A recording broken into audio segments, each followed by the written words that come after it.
Hey, well, the chill is in the air lately. Boy, it seems like fall's come really early this year. I've been experiencing another chill lately. Before we onboard a new client, one of the things that we always do is a site assessment. We go in, we look at the network, we check out if there's a server or servers, we look at them, we look at the environment, we look at the network systems, the actual server room or the network room, or in some cases network closet, just to kind of get an idea, a full assessment of what's on the network, what's in, what appliances are being used, so on and so forth. And recently, as we've onboarded more and more new clients, I have been stunned and gotten a chill from seeing how many times we see equipment that's plugged into the network that not only is turned on, but not operational in the sense of doing anything.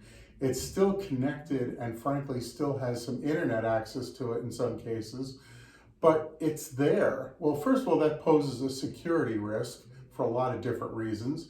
And secondarily, you're consuming electricity for something that's not in use. You might also be getting a false sense of security from having these things plugged in. Perhaps you see a backup device and you're thinking, well, we're being backed up, when in fact, that device isn't doing anything. The other part of this too is I walk into places and I look around and I see brand new computers sitting in boxes waiting to be installed and deployed. And I think to myself, and then I question the client to say, did these just come in? Oh no, these have been here for weeks or months. Weeks or months? Yeah, we're waiting for our current IT provider to come in and actually install them.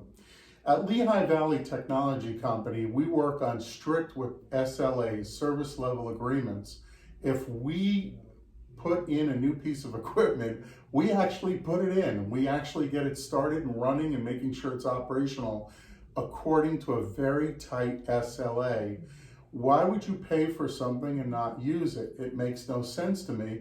And then again, that raises the bigger question of why would you tolerate that kind of service? And listen, I get it. Change is hard in everything in life. I've talked about that in prior videos. But if you're paying for something, you should actually receive it. To learn more about how we deliver on what we promise each and every day, reach out to us. We want to talk to you further about your needs. We can offer you a no-charge consultation, and we'd love to learn more about what we can do to help you be more efficient, more profitable, and grow your business so you can work on it versus in it. My name is Scott Gingold. I'm the president of Lehigh Valley Technology Company, and I thank you for your time today.